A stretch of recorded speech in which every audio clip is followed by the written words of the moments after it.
Welcome everybody to an all-new Downright Sports. I'm your host, Brent Reid, and for some of you that pay attention to the show a little too much, as you see, we're in the original studio. We're back here. Thank you for watching. Subscribe at the bottom. It is a sports show from a fan's perspective that gives a fan's thoughts, and it's not I'm not an expert. I'm not some guy. I'm just a fan who wants a show that's going to give you, that sees things from a fan's eyes. Maybe you see it the same way I do.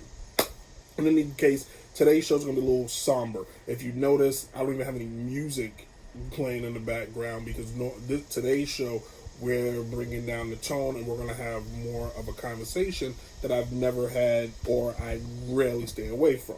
So the biggest story out of last week was Jay-Z's partnership with the NFL. So it drummed up a lot of questions. Did Jay-Z sell out? Did Jay-Z put the movement in the back window for money? Well, we're going to talk about that today. And basically, how did we get here? And we got here because a few years ago, it feels like it's a while now actually, Colin Kaepernick, former Super Bowl starting quarterback of the San Francisco 49ers, decided he was going to take a seat.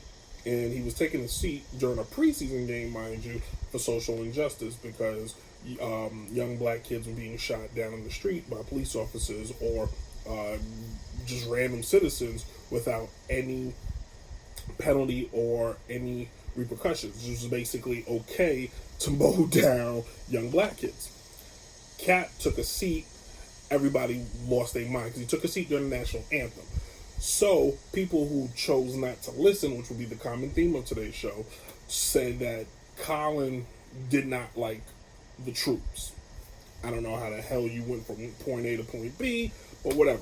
There's a former Navy SEAL or something like that who played for the Seattle Seahawks many moons ago who reached out to Colin. The two of them talked, and he said, okay, Colin, I see where you're coming from, so what I want you to do is take a knee. Don't sit, but take a knee. Taking a knee shows respect. Colin starts taking a knee, and then everybody really blew up. Oh my God, what is he doing? He's denigrating the flag, where he's really not. What Colin Kaepernick was doing was expressing his right of freedom of speech, which the First Amendment gives you, and he's allowed to do that.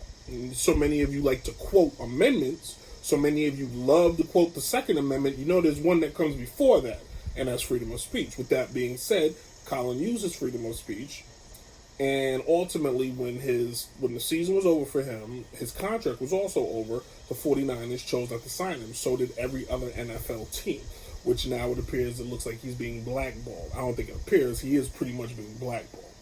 With that being said, because the NFL is an independent entity, they're choosing their right not to sign this guy because he is a lightning rod. Now, with that being said, Colin was not the only player to protest.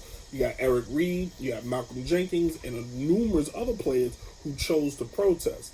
But Colin being the guy, I guess they used him as a sacrificial lamb. Now, Brent Reid, he returned to work.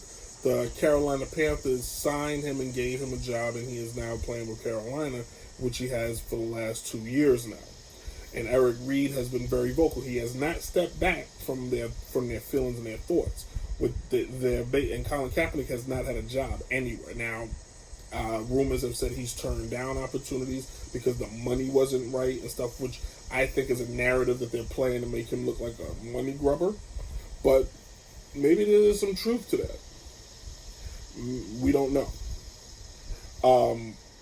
But where are we now? So Jay-Z last week signed a deal where him and Roc Nation will be partnering up with the NFL, where they will help supply, the halftime show. But the biggest narrative that came out of it, if anybody was listening, was the NFL to become more socially conscious and socially aware.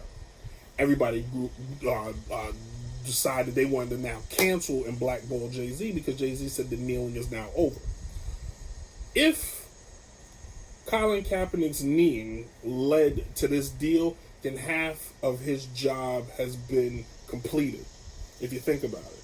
Because the whole idea is, if you paid attention to the NFL before the kneeing, they were a very up in the nose, smug, old white guys running everything and telling young black men what to do.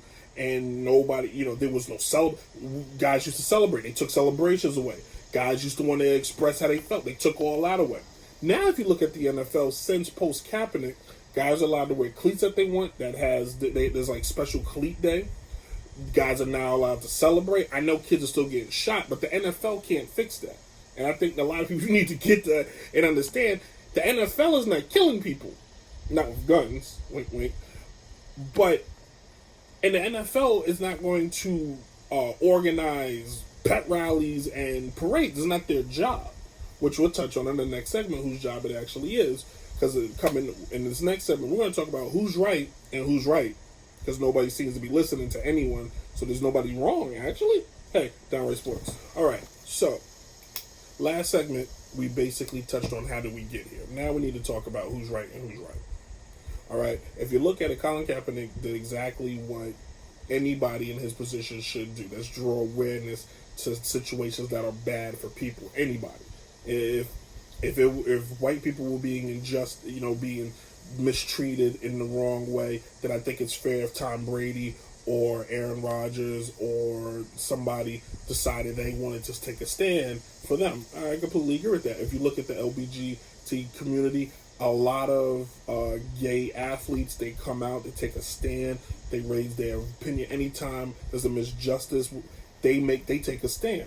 And I think it's only fair. They don't lose their job. So in Colin's situation, there's two things. Colin's not wrong, but for him, I think, or anybody to be upset with Jay-Z for, one, making a business deal, two, putting himself in now, because you got to look at it like this, guys.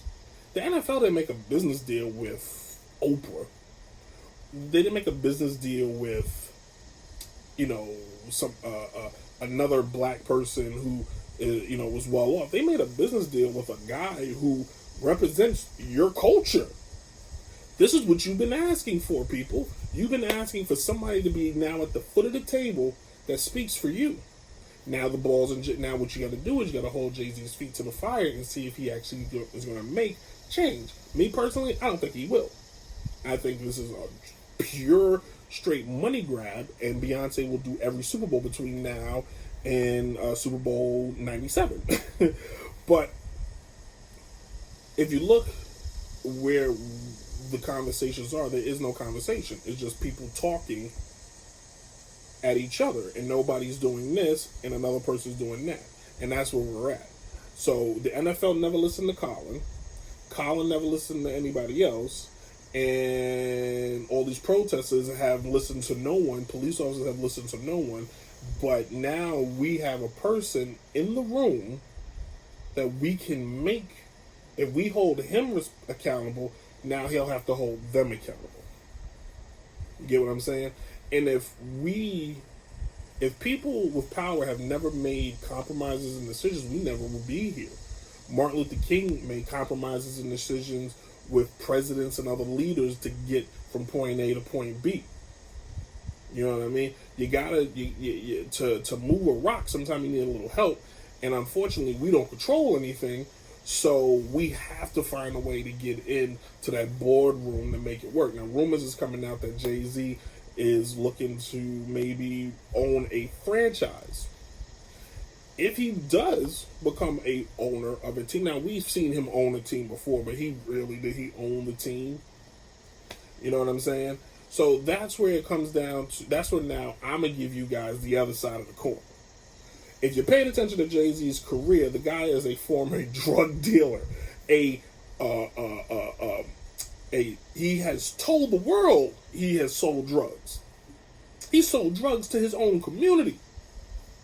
So why should anybody be surprised that if it is deemed selling out, why is anybody shocked that a man who sold drugs to his own people, a drug, crack cocaine, which has destroyed families and generations, should anybody be shocked that this man is making a deal with the deemed devil?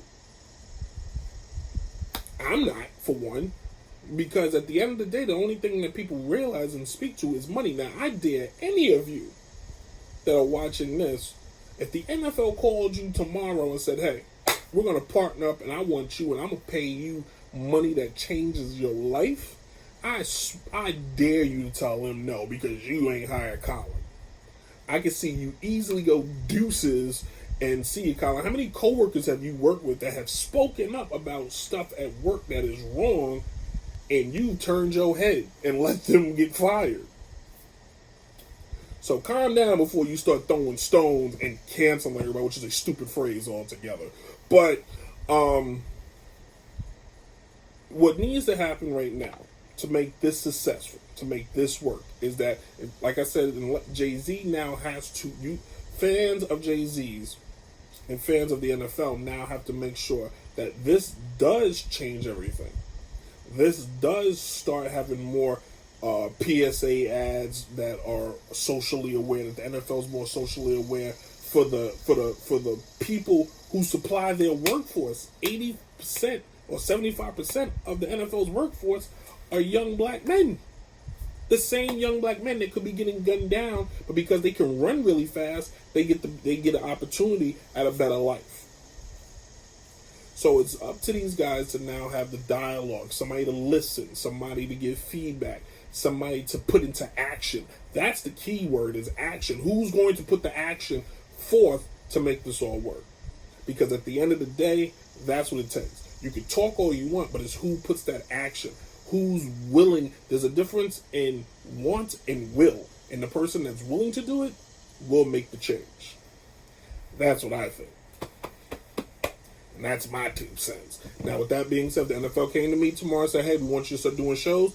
I'm taking the job. I don't give a damn what any of y'all say. Anyway, we come back. We're going to do something new. The WNBA Corner. Normally, I'll explain it later. Downright Sports. Welcome back. WNBA Corner. Something that we're going to start doing in the first segment, first pitch.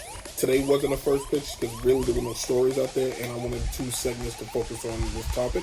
But let's get some plugs out the way. Hey, if you go to my podcast on Apple Podcasts, SoundCloud, and Google Play, it's called I'm Just Talking, the podcast hosted by Brent Reid. You can check me out there. Check out our Instagram page, which will be retitled Downright Enterprises. Get ready for that. That's going to change completely. Not much, but it's new name. Subscribe at our YouTube channel, Downright Enterprise. Subscribe there. Also check out my home if you love jewelry, especially if you got a lady at home, or you're a lady yourself, or you just like wearing lady jewelry.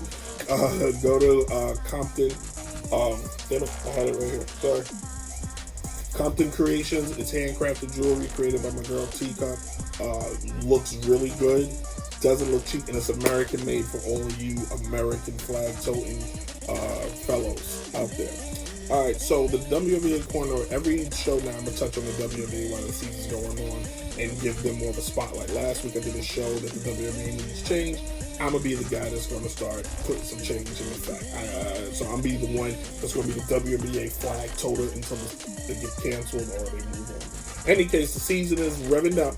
The playoffs is around the corner. Season is almost done, and currently right now you're looking at the Washington Mystics are leading the way as they're kicking butt and taking names. I am not texting, I'm pulling up the thing. They're kicking butts and taking names as they lead the whole entire league in the standings. Currently right now, led by the best player in the league, according to my girl, 55, Ella Deladon. She was traded from Chicago. She wanted to be closer to home to her sister, and she's now made the Mystics relevant. Hopefully the Mystics can do something that they've never done, which is make it out of the first round. They've never done that, and they're one of the oldest teams in the league, but they're currently 20-7, and the Suns are right on their heels at 19-8. But really, the Suns and the Ace are fighting for that 2 spot. I think that it's the Mystics who lose at this point, and I don't think they're going to lose it. Then you got the Sparks, the Mercury are all being and the Storm are being chased down by the Minnesota Lynx. The Lynx missing out because they don't have Maya Moore. They are below 5. There are 2 teams below 500. Phoenix, who doesn't have Taraji. and the Lynx, who don't have Maya Moore. So WNBA, this should show you how important your key players are. Pay these women. Pay them and put a spotlight on them and make it work. And hopefully we'll see, because right now you're going to have a three-time defending champion taking on the Washington Mystics. Wouldn't it be great to see Maya Moore versus Ella Delle Donne in the first round? That would have been fantastic to see that happen. And then you got, wouldn't it be great, the Suns, to see Taraji return to Connecticut to face the Sun in the first round. She's going to be at her home state. Come on, man, that'd have been, it's a story of a lifetime. But it's not going to happen. Spotlight game of the week for me will be the Mystic taking on the Sky in a potential playoff preview. You get a chance to see Diamond Deshelle. She's a beast out of Tennessee, leading her team against Delle Donne this Friday. Take a look at it. It'll probably be on ESPN or something like that. It's gonna be a spotlight game of the week. But thank you all for watching. Comment at the bottom. Sorry if the show was a little bit pulling off the street. It could be. I should do a longer show, but you'd have turned it off by like the 5-minute mark. So enjoy your week. We'll see you guys next week, and be safe out there. Deuces.